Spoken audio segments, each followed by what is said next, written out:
Says we're Peace and live. blessings, peace and blessings. What's going on, everybody? Thank you guys so much for tuning in to the Office Alley right here on Trailblazers Radio. You guys could have been anywhere else, but you guys are right here with us, and we most definitely appreciate that so very much, man. So you're tuned into the Office Alley. I am your host, FLBD, and the young lady to my right or to my left, however you're looking at your screen, we're gonna jump into who she is in just a moment.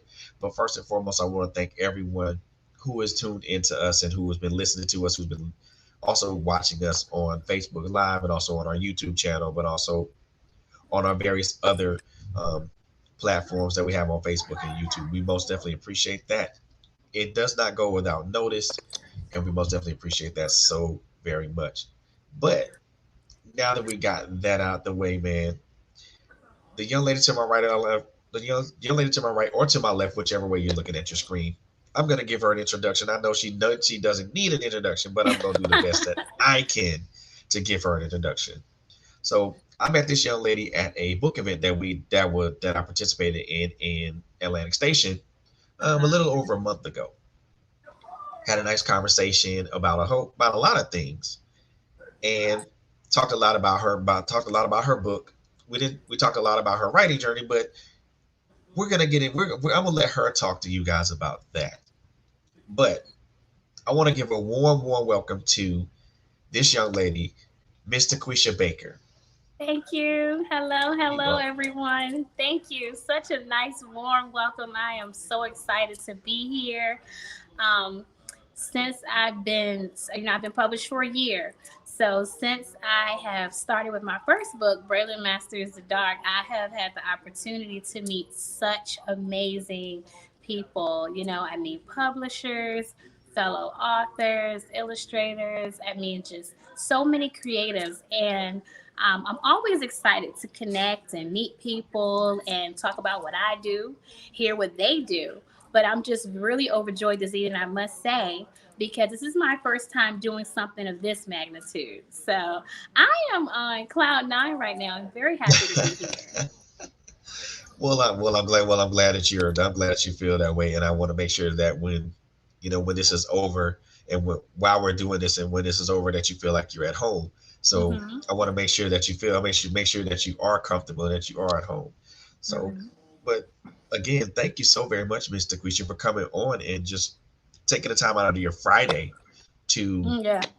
talk to us about your books, about your writing journey, about what we can expect from you coming down the line, all these great things. But before this, and I don't want to sound forward or anything like that, but I want to jump right into that because I know because I want to make sure that I maximize the time that I have with you, and make sure that Yeah. we and make sure that I ask the questions that I need to ask and you give the answers that you need to give, but also give people a big bubble into who you are as a writer, as an individual, as a Hmm. mom, things of that nature. So Right. so your So, so so your love of writing, did it come from you being a mother, or did it just come from other influences? I'm going to tell you something. I have been writing as long as I can remember. And I know that sounds so cliche, but it is the true to fact as it comes to my life and my artistry and the origin of me developing a real passion for this. I honestly started more so in the genre of poetry. I probably started around the age 6 or 7. And I would just see scenarios around my household, scenarios that feelings I had about things that I watched on television, things that I saw amongst my friends in school, especially by the time I got into about fifth grade. And I would just write short thoughts about it, fragments. I would say more so fragments. And I had one of my teachers, very near dear, very amazing, loving teacher of mine, basically tell me, Taquisha, this is poetry. This is considered poetry. So I was putting fragments together and basically just developing my words, my thoughts, um, in my own creative way before I even understood the term poetry itself. So I would say that my writing originated from my experiences from the start, from when I was a child. Okay. And then once I got into middle school and I started to become more educated on different genres, whether it be fiction, nonfiction, prose poetry, different dynamics of poetry, short stories, biographies, autobiographies, and so forth.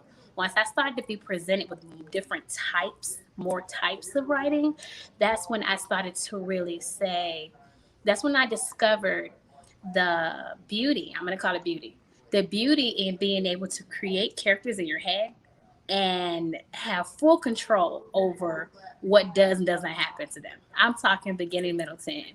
So I really developed a passion for that. Just, I would say, experiences.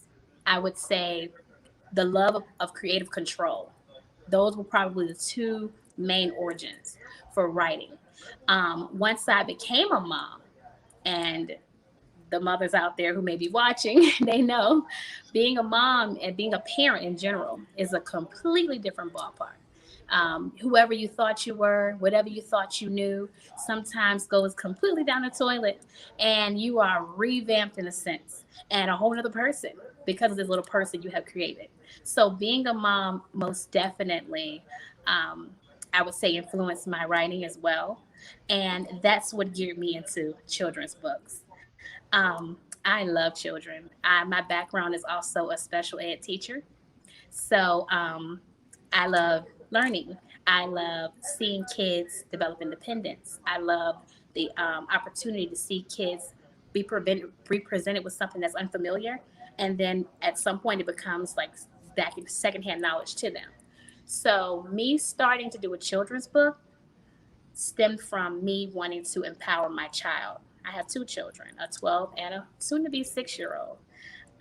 My son Braylon was experiencing a fear, as most 4 and 5 year olds do. And I came up with the idea of presenting the same scenario that we were dealing with in our home, and I put him in third person so that he could see himself in a different light and recognize his strengths through simple writing. Wow, that's what's up. I like that, man. Mm-hmm. That you put your son in that light and put him in the third person perspective. Yeah. Um, so as far as like now that we know where your love of writing comes from, who do you cite as influences? Oh man, I have so many. I absolutely one of my childhood favorites would probably be, well, my middle school favorite would be Connie B. Wild.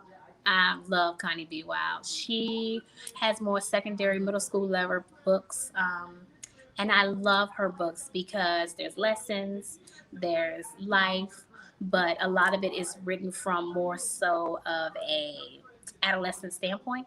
So I love that. Yes. So Connie B. Wild was one of my very first influences for sure. And now are there any other influences now as you've matured as a writer? Definitely. I would say that I do like Nikki Turner. She is another one that I really like. Here lately, I have really become extremely fond of authors who are not, how can I put it, who were not authors by origin per se. I have really dabbled into actresses, singers, models, public influences who have jumped into writing. For example, Gabrielle Union and Alicia Keys and Michelle Obama. I have really taken a strong liking to people who have poured their experiences, whether they've had, partner writers, ghost writers in a sense or not for their projects. I've really grown into seeing people display their real life experiences into a book because it's not their origin per se. At least the public wouldn't think so. Wow. So you're into those type of people who are not necessarily writers by either by design or by by choice, but more or Hmm. less by kind of like more or less by maybe influenced by maybe a thing or maybe an experience. Yeah, and the reason why is because I'm not a big fan of the idea of being boxed in. Okay, so we Right. see Gabrielle Union, for example, and we think about acting. She's beautiful enough to be a model. We think about some of her quirky and unforgettable characters she's portrayed in different projects. But you don't see writer per se when you see her. You see someone like Alicia Keys, and you think music. You don't think, you don't initially think of a book, but her, for example, her project, More Myself, is was one of the most phenomenal projects I ever read in year 2020. And you wouldn't think that. And even she says herself, writing isn't my origin, but I had a lot on my mind, and I really wanted to display my experiences in words. And I think it came out beautifully.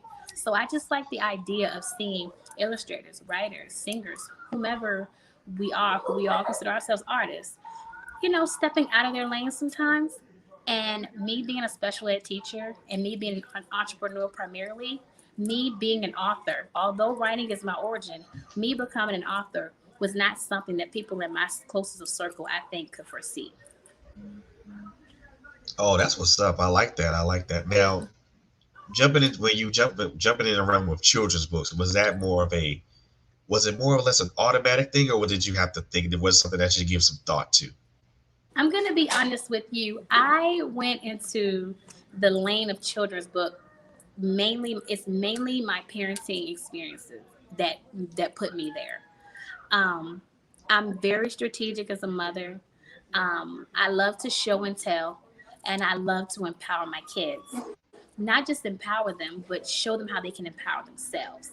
And so, me going through that very first scenario with my son, it just it's like a light bulb went off in my head, and I said, you know what, this would be a really cool book project for other kids, because it was something that illuminated him and made him feel stronger and more confident. So I would say the children's book lane definitely arise from my parenting experiences. Absolutely. That's what's up. That's what's up. And when how easy, or should I say how difficult or how easy was it to incorporate your child into your stories? Was it kind of like a thing that you had to give a thought process to, or was it just something that was easy peasy and you gave it no thought process? You just like, we're doing it anyway.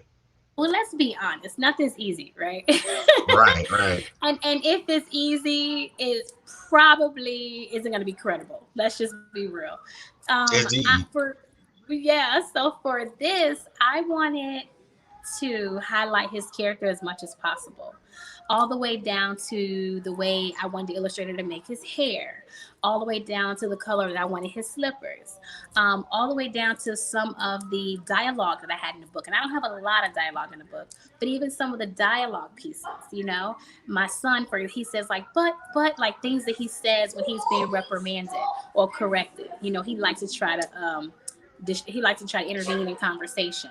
So I had to think about the way he acts, the way his facial expressions are, the way that he speaks. I mean, even my illustrator, Cameron Wilson, he could tell you, we went page by page and we spent a lot of time making sure that Braylon in real life, that the Braylon cartoon version, animated version, resembled the Braylon in real life as much as possible. So it was a lot of thought, and I'll be honest with you, we're talking page by page, and even though page by page, and even though I have a second book, and the way I wanted Braylon to look was probably already formatted, we still had different emotions in the new book. We had different dialogue in the new book. So it wasn't like we were just cutting and pasting Braylon from one book to the other. So thought all the way across the board, definitely.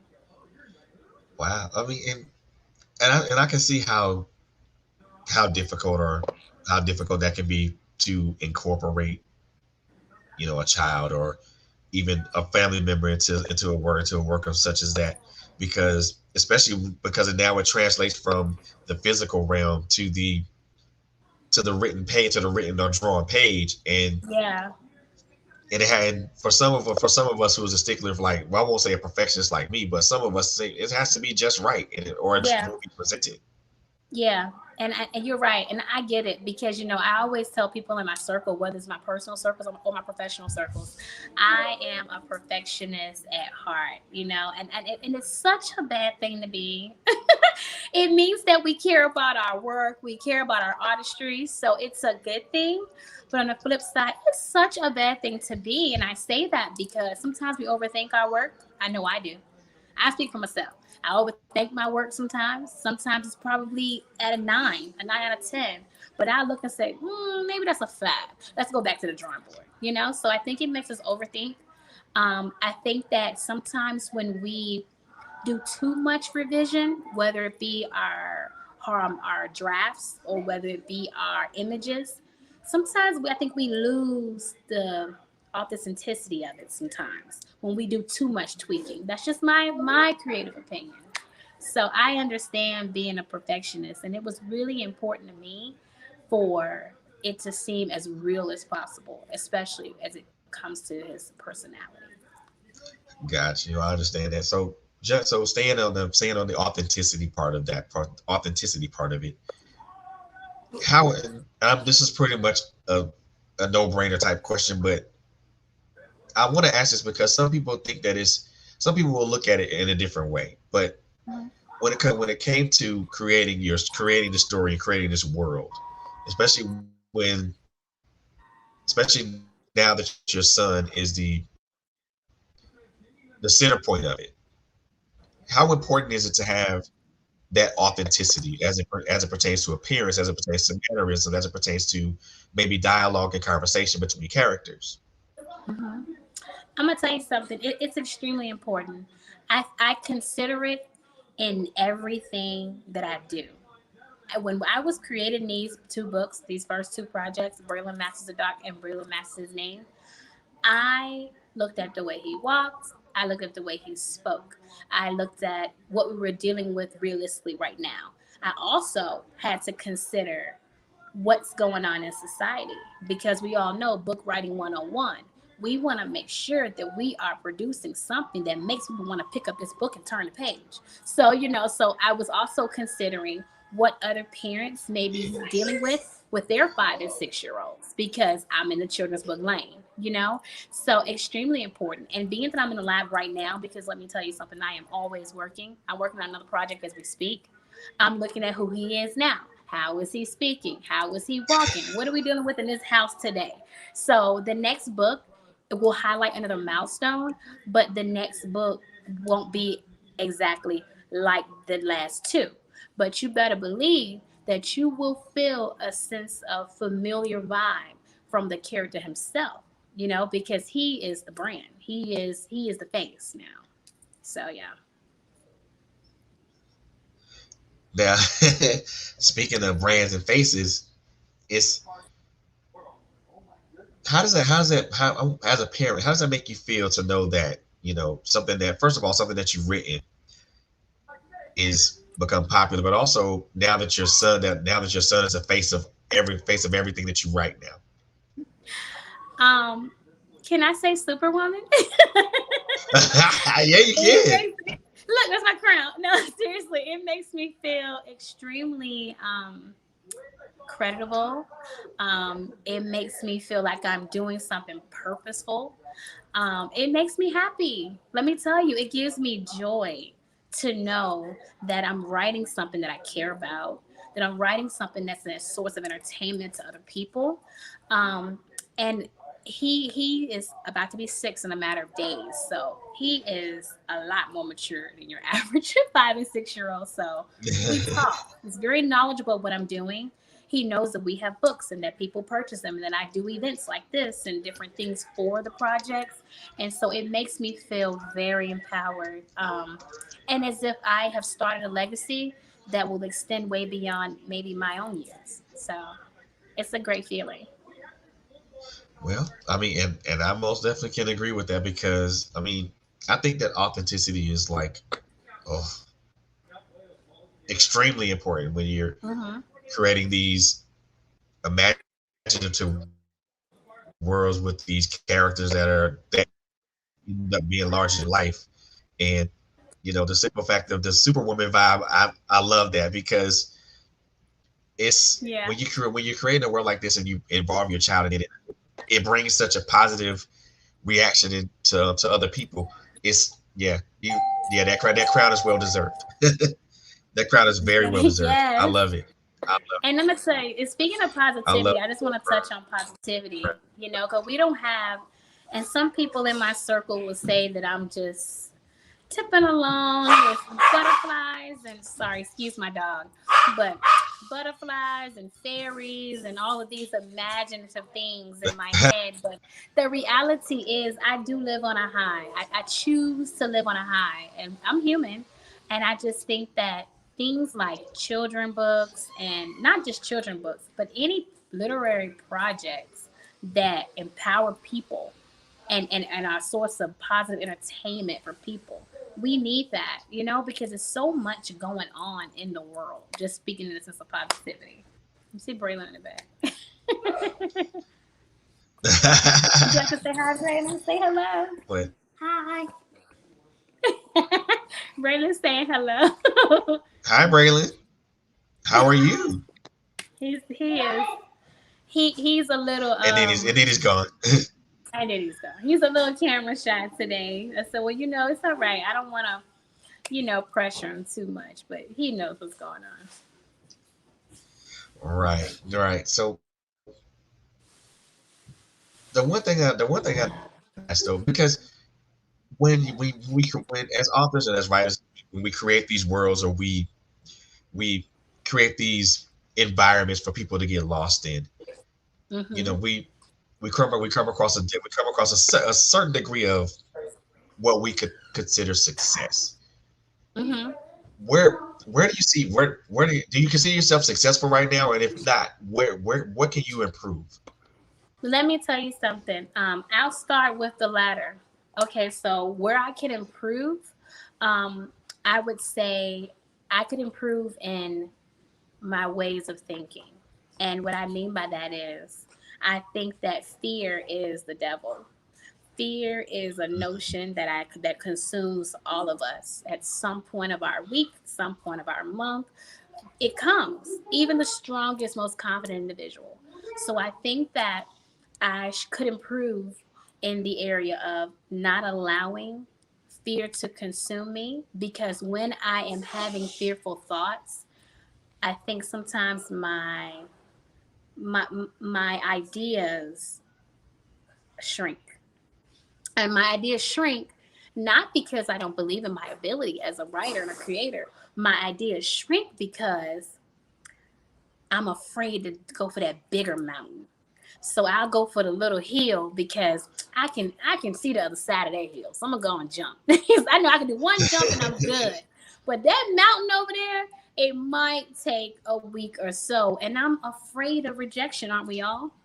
So We are. I think that's something that I could improve on. But you asked me, do I consider myself to be successful as of today? Absolutely. I consider myself to be successful because I started. It's somebody somewhere, they may not be watching this, they may not even be awake right now, but it's somebody somewhere who's sitting on a book idea, whether it be children's novel, nonfiction, or what have you, who haven't even started. So I think that for those of us who have the guts to say, you know what, I'm gonna find a publisher, I'm gonna get an editor, I'm gonna complete this draft, we are successful.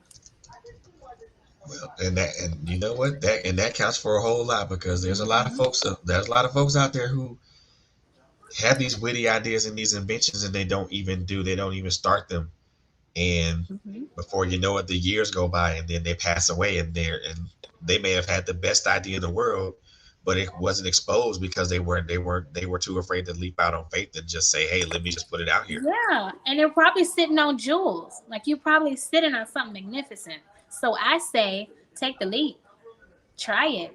I say it all the time. Whatever it is, do it. Try it. And if it get dished back, and you get some hard criticism, okay, go back to the drawing board. But I mean, nothing beats a fail but a try, right? Exactly. I mean, and my thing is, I always say just start because the worst thing you can do is fail. Yeah. And there's no fail. Fail is such an illusion, because as long as you get that lesson, then did we really lose? That's how I see it.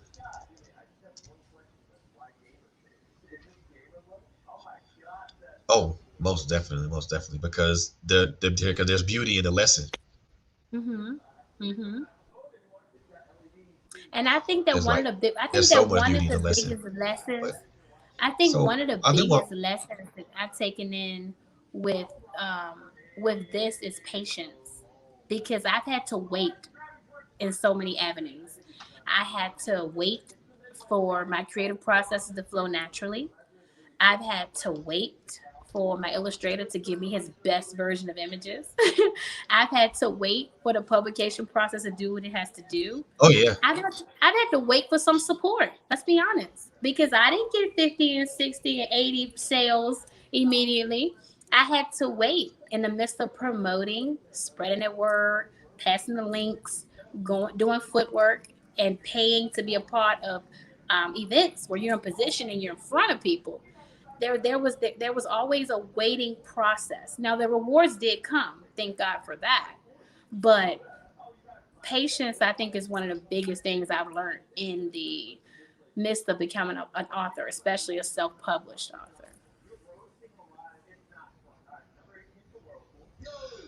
Oof. And I think a lot of us can speak to the challenges of that. I Yeah, mean, I'm a self-published author, so there are challenge there are some challenges in that. I mean, I can most definitely I can talk about that all day, but that could be a subject for another show anyway. yeah, But good grief. yeah. You So want to pencil that one in for the let's next say, time? oh Definitely. yeah, most definitely. So let's segue Okay. into Look, your books. I have them Braylon Learns here. the Dark and Listen, Braylon because Masters let his me name. tell you, this is So Braylon. I don't know if y'all can see that. I have my ring light going. I was trying to make it real nice back here for you all, but this is Braylon Masters the Dark. This is my first project, my first baby. I have two kids upstairs. This is my third kid, if you if I must say. I published this on August of 2020, so I'm a year in. We just recently had a year celebration, and we said happy birthday to BMTD. BMTD is the initials for the book, Braylon Masters the Dark. This is a very special tale for me because, again, this is based on a real life experience that happened with my son, and me being able to be clever enough to put him in third person really made him see himself in a different light. And so this is really special. His father is featured in this book. An animated version of myself is featured in this book. My 12-year-old, she was 11 at the time.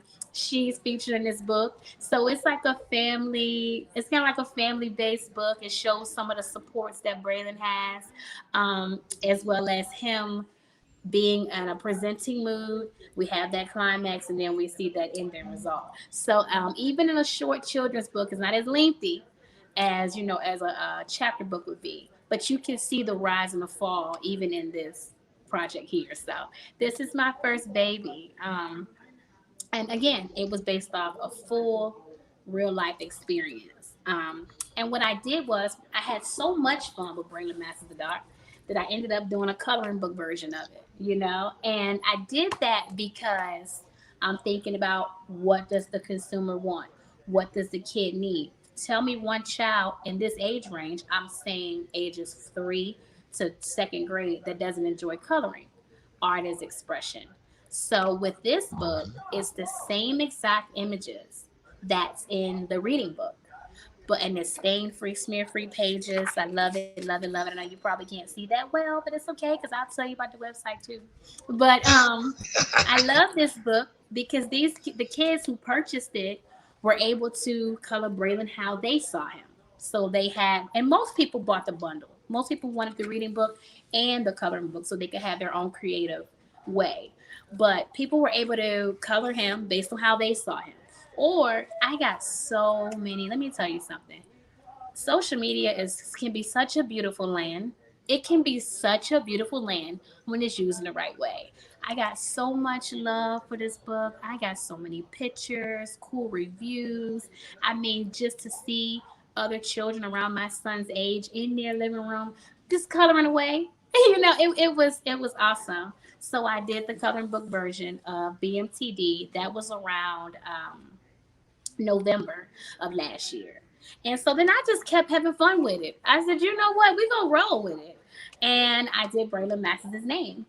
Braylon Masters' name is, and then I told you, you're going to get a feel of Braylon in every project, these and those that are to come. However, there's a different energy as it relates to what's going on. So this book gives you a little more of a fun educational feel. And it's pretty self-explanatory. Braylon Max is his name. But with this book, it's about a 5-year-old learning the letter sequence of his name in his own creative way. And I have a concept that's introduced in this book that a lot of teachers are using in their classrooms. A lot of parents are using their living rooms, and something that my son has even done for fun, since I have developed this book. So in this book, you see another animated version of mommy in here. And what I want to do, one of my goals as it relates to these series is making sure that I show some sense of family support. So you see his father helping him, Braylon's dad is helping him, and Braylon masters the dark. But Braylon's mommy is helping him, and Braylon masters his name. And I guess you can guess that maybe Big Sister will be helping him in the next one. So that's what I wanted to highlight: family. I wanted to highlight childhood independence. I wanted to highlight fun and representation always. A black boy doing something positive, a black child being depicted in a positive manner. I'm always pro that. So those are my 3 projects. Wow. And so how important is it to display that positivity in your works? I mean, it's everything to me. It's everything to me because I believe that not just my child, not just my 5-year-old, but I mean a 6-year-old, 8-year-old, even my 12-year-old. I think that children believe that they can based on what they are told in the earlier years. Yes, unfortunately, we have kids who may have a rough background and then they may be fostered or they may develop confidence a little later in their childhood and they may do a 360. But I think that as early as we can push that confidence, that self identity into them, the best. So I always want home to be where Braylon and Chastity, my 2 babies, is where they learn, is the origin of where they develop and learn who they are. So these books have given me the opportunity to depict that for Braylon and hopefully for other little brown boys who pick it up. Wow. I love that. That's authentic and positive at the same time Mm-hmm. because there aren't too many authentic or positive influences that are around, especially in this day and age, especially with the advent of social media and the Mm-hmm. microwave culture that we live in. So to have something Mm-hmm. that's organic, such as this, is wonderful. Yeah, yeah, and I didn't, and I also didn't want it to be like, I understand that there are books, and we have more now probably ever, or as a, on a literary stance. So I know that we see more black characters on books, and that's absolutely phenomenal, right? But I know that there are some that are a little more advanced, maybe ages 8 to 12-year-old range. They're more secondary reader, so they're a little more advanced than what I'm doing. But I just wanted to make sure that I could still push that positive pressure in a sense, but on a in a milder manner, if that made sense. So it doesn't make it less effective.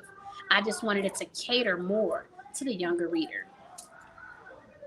Most definitely, and I like that the fact that you are catering to the more younger readers, the more the readers that are more much more influenced by Mhm. what they see in front of them or what they see on page or or TV or on the tablets and Yeah, stuff like that. yeah.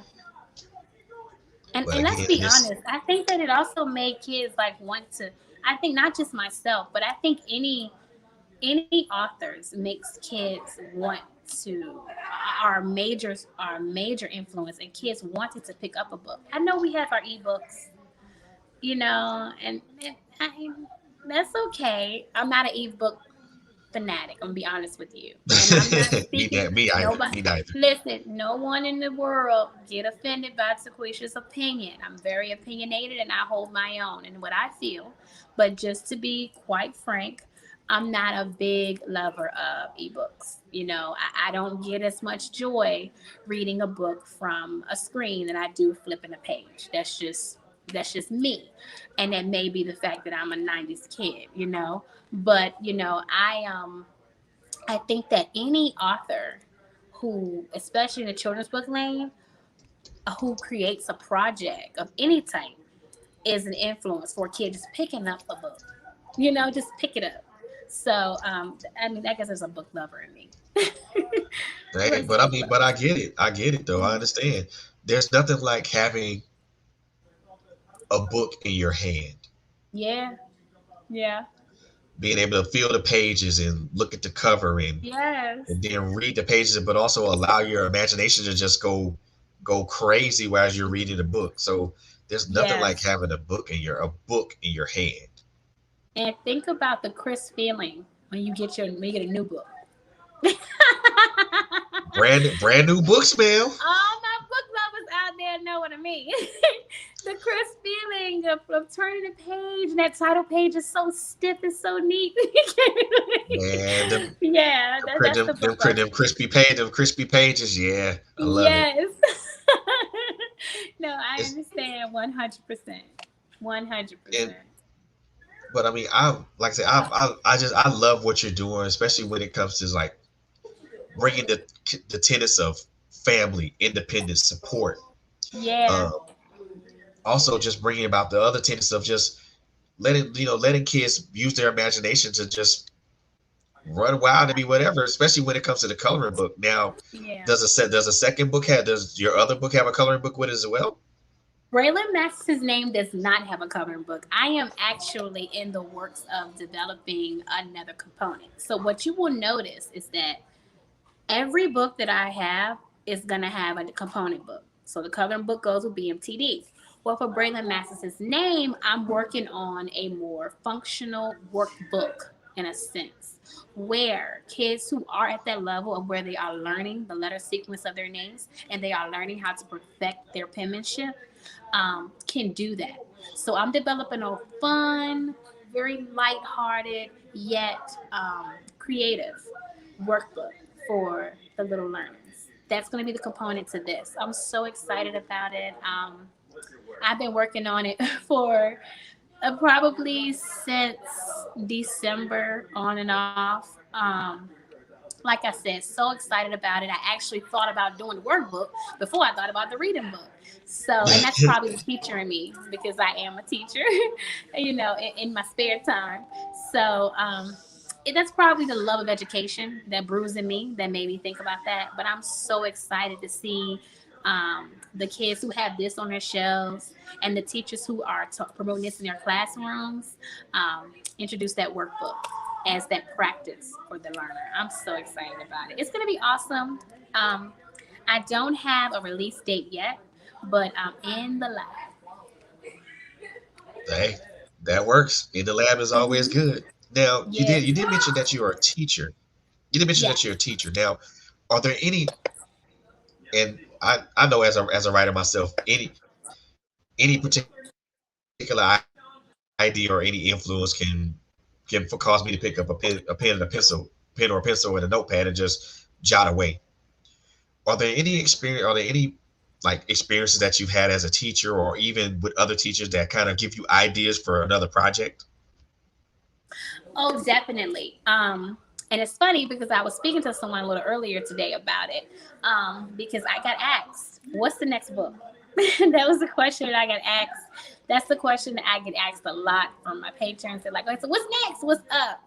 Um, one of the experiences that I've seen in the classroom is how behavior is such a pro or con for the learning experience for these students. Okay, so it's all about attitude, and it sounds cliche, but if you think you can do it, usually you do well. If you have a positive attitude, you usually score well in your test.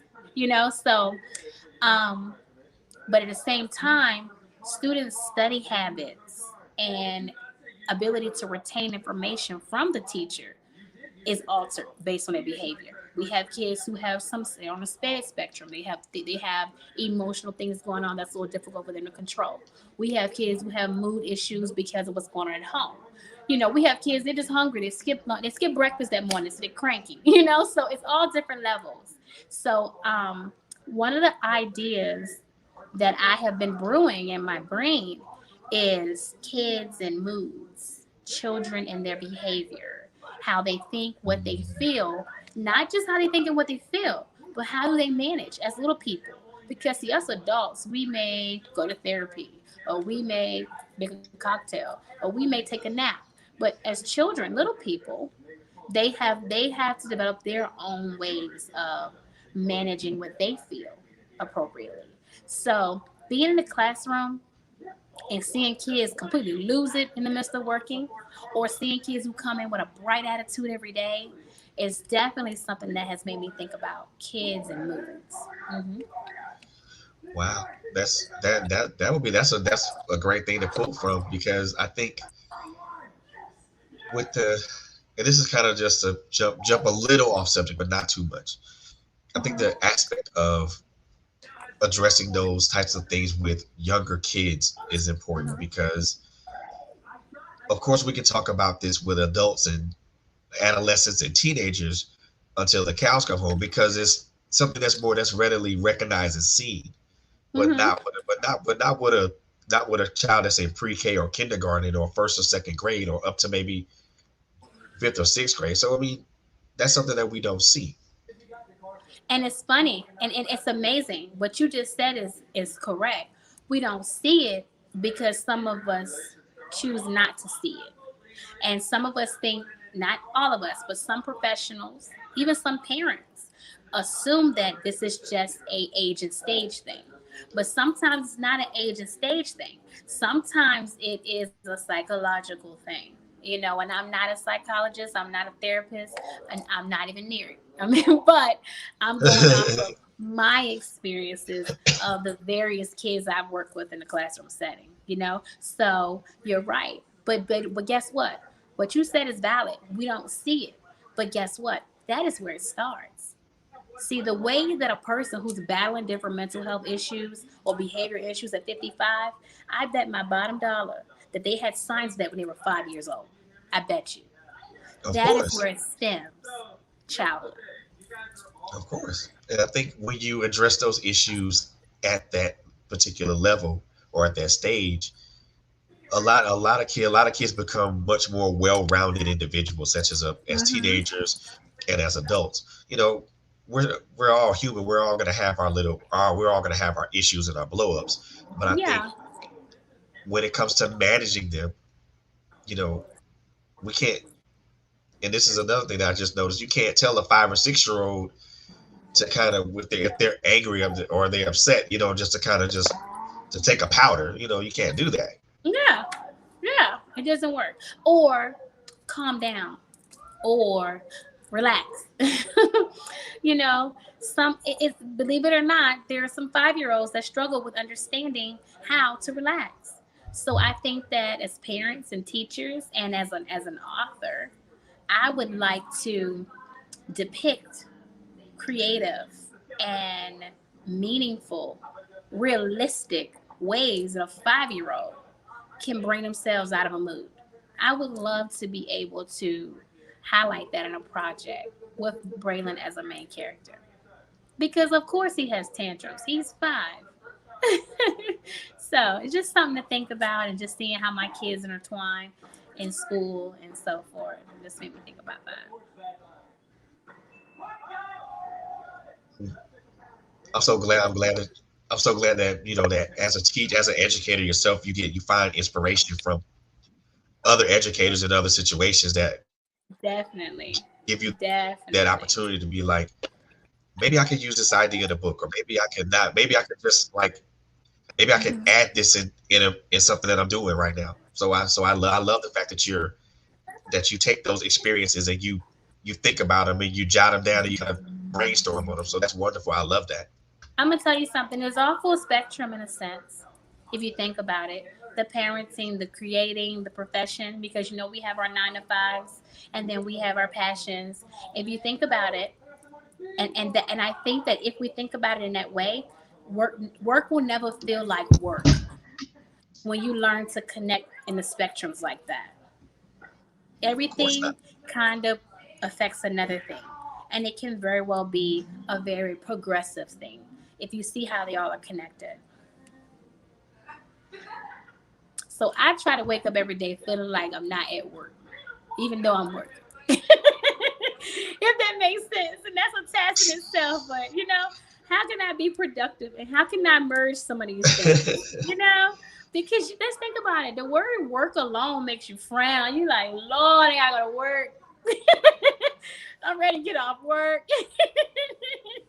I don't feel like going. So we gotta find ways It ain't or 5 o'clock change yet. career paths. Right, right. We Yeah. gotta find ways. If not changing our career path, we gotta find ways that we can make everything work for us. So my goal, on the writing end, is to be on billboards and to be in every store nationwide, and to have a series based on my books, not just a book series, but a television series. Like, all of that thinking big that I told you, I gotta expand it, go for it, push, because why not? So that's some of the things that I think about, so that work doesn't feel like work for me, so that I'm not inhibiting myself from the ability to create, because I have to create, but that's just me. So I need my creative control, but I want to make sure that I'm not staying too tight in realms. And I think that that's really important for all of us creators, especially as writers. I've been successful enough to land, what, 6 bookstores here. Smaller, the ATL Boutique is one of them, where you and I met. Yep. So I landed 6 bookstores. I have my books on shelves. I'm overjoyed about that. And, and it's crazy because it never gets old for me. That excitement, planning that meeting, pitching my project, making a deal, whether it's a consignment or not, and just taking that picture and seeing that what I created is on these people's shelves. It hasn't gotten old to me yet, and it probably never will.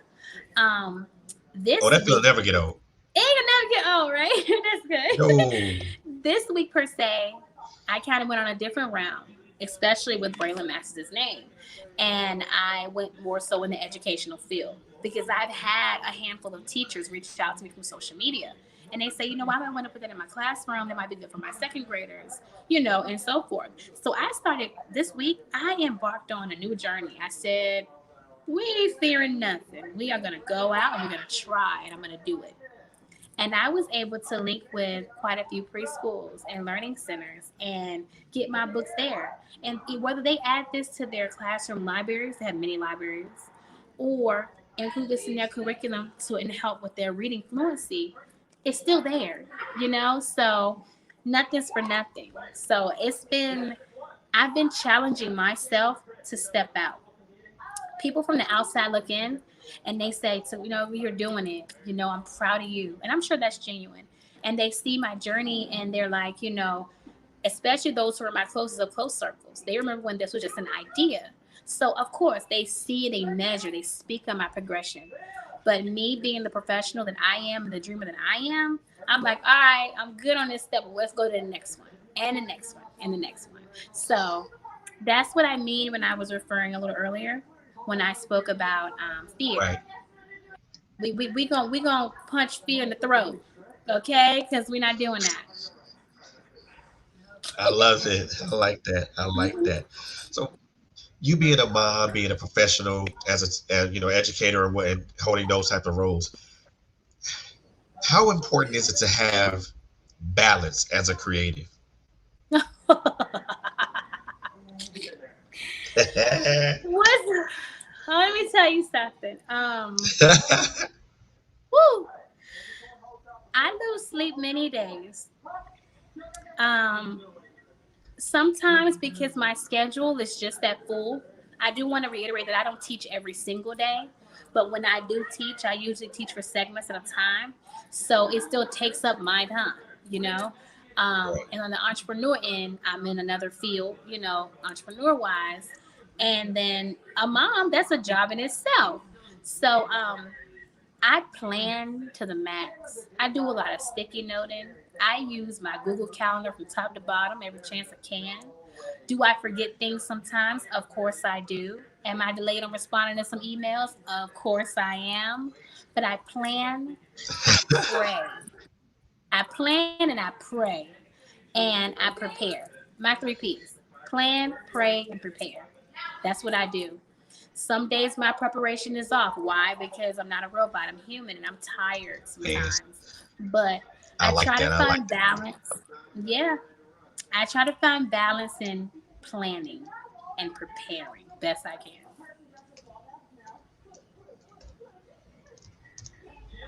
that. So I want you to expound on that particular those tenets a little bit, just a tad bit. Mhm. On planning, preparing, and praying. Oh yes, ma'am. Okay. Okay. So planning. What do I want to do? What is my mission? Identifying what is my mission for the week. Because I go week by week. Because the whole month is just too much to bear. So I plan. What is it I want to do? Okay, I identify that. I prepare. What do I need to do? Do I need to send 10 emails? Do I need to call this person? Do I need to drive 40 minutes away? So I prepare. I actually put one foot in front of the other. And I pray. I pray, and then I know some of us may not be as spiritual as others, but I put God in everything I do because without Him, where would we be? And so I pray because I say, God, give me a sign. If this is meant, show me. God, prepare me because I really want this. So give me the strength to present. Give me the strength to push. Give me the strength to pitch my idea. And give me the strength to execute it. That's extremely important to me. And that's how I go my day to day.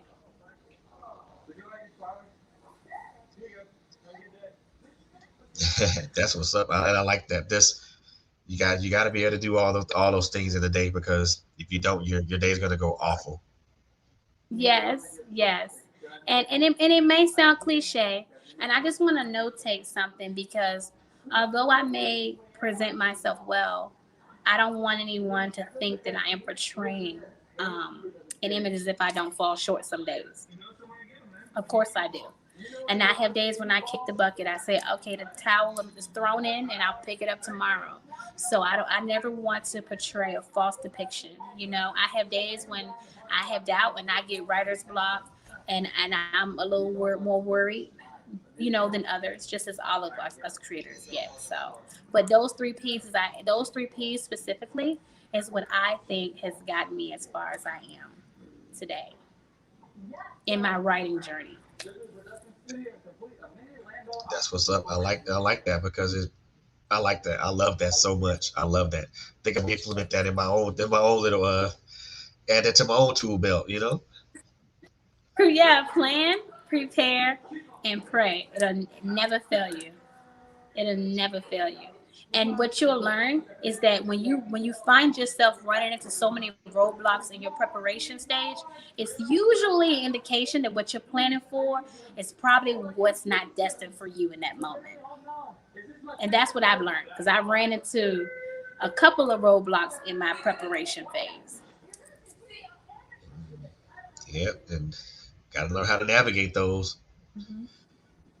So the one thing that I do as I always the one question that I always ask any guest that I have on the show, and this is usually this I usually ask this as we get to the close of the show. Um, First and foremost, I like to say I always say that life is a marathon. We all know this. There are several stages of there are three stages of that marathon that are important that I think are important. The beginning Mhm. stage is where you're coming out the gate, and you're doing your thing. The middle stage to where you're kind of at the middle, you have your pace, and you're going at that steady clip. And then then the end part of it, where you see the finish line coming, and you're not coasting to the finish line, but you're making that hard push toward the finish line.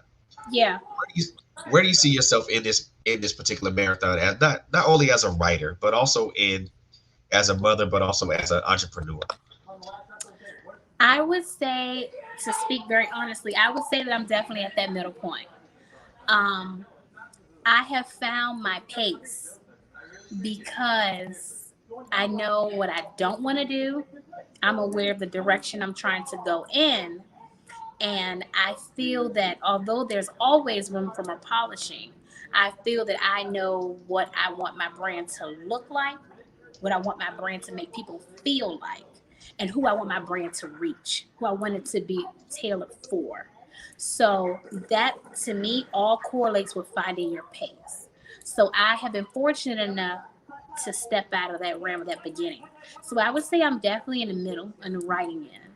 Um, as a professional, I would say the same thing because I have been able at 32 years old and in the years that I've been an entrepreneur, I've had the opportunity to confidently identify my strengths and areas of in need of improvement. So that I think speaks volumes for my pacing as well. As a mom, I'm mommy my way, and I tell all moms that.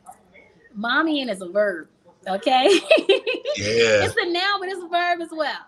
I mommy my way. I do what works for me. I do what works for my children, and that may look completely different to someone else.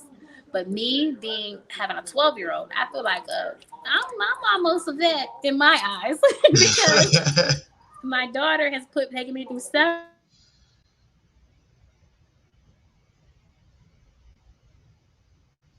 has been such an eventful experience. I can't even express to you how eventful it's been. So I am confident as a mom. I feel loving as a mom. Most importantly, I feel super capable as a mom. So I would have to say all around the borders of everything that you listed, I'm in the middle. I am in the middle. I have found my pace, and it's a beautiful place. It's a beautiful place. I think that my abilities and my confidence, what I envision, is for the things that I possess deep within me that are positive. I envision for those things to just ooze out of me and just fall into somebody else and give them not just my children, not just my family, not just my closest circle, but I hope something that I've said to you tonight or anyone that's listening on, I just hope that it has made somebody want to put the phone down, turn the TV off, and write something. I hope it's made somebody want to call somebody and be like, girl, you better write that book. You better Yeah. do that. So at the end of the day, I wanna give to people and I want to give to my children. But we have to understand that giving is not always a tangible thing. Sometimes giving is igniting something within someone else. So important. You have to be able to ignite that fire in somebody else for them to move forward and be able to succeed. And Yeah. I most definitely commend you on that part of it.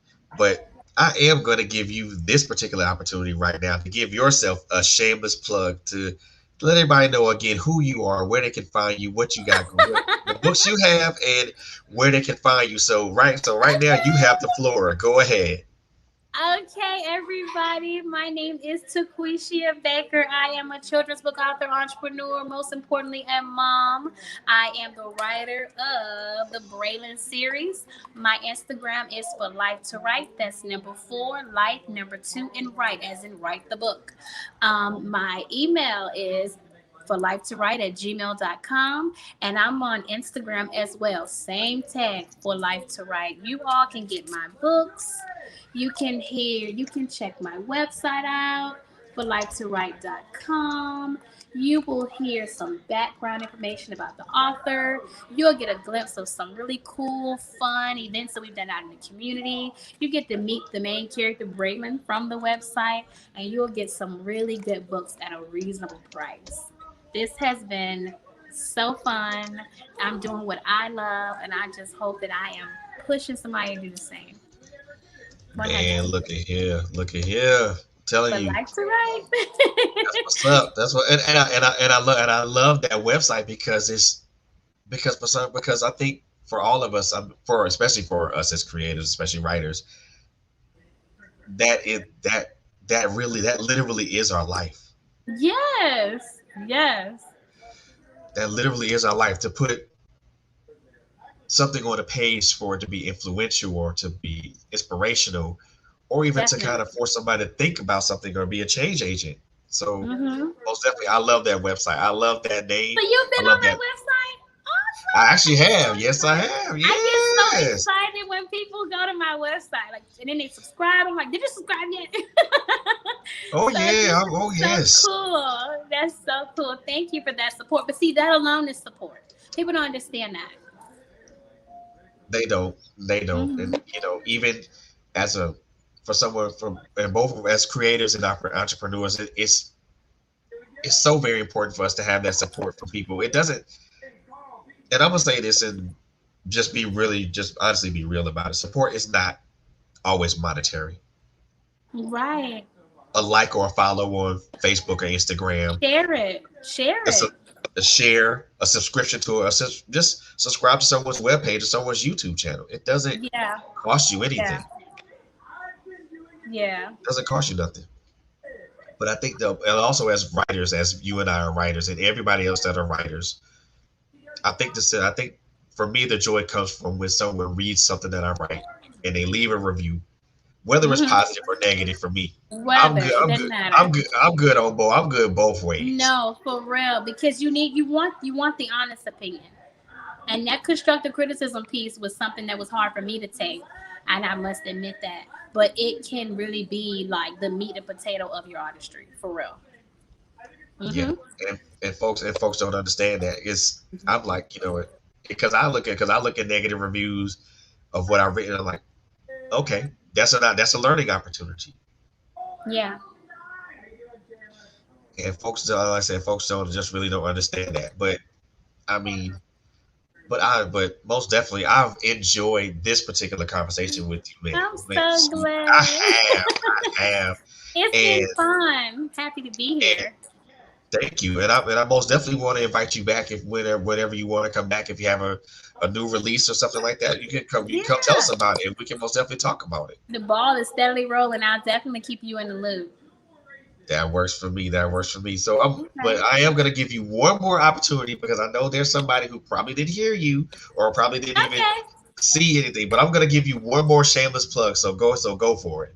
I am Tequisha Baker. I am a children's book author of the Braylon series, Braylon Masters the Dark, Braylon Masters his name, and the Braylon Masters the Dark Coloring Book Edition.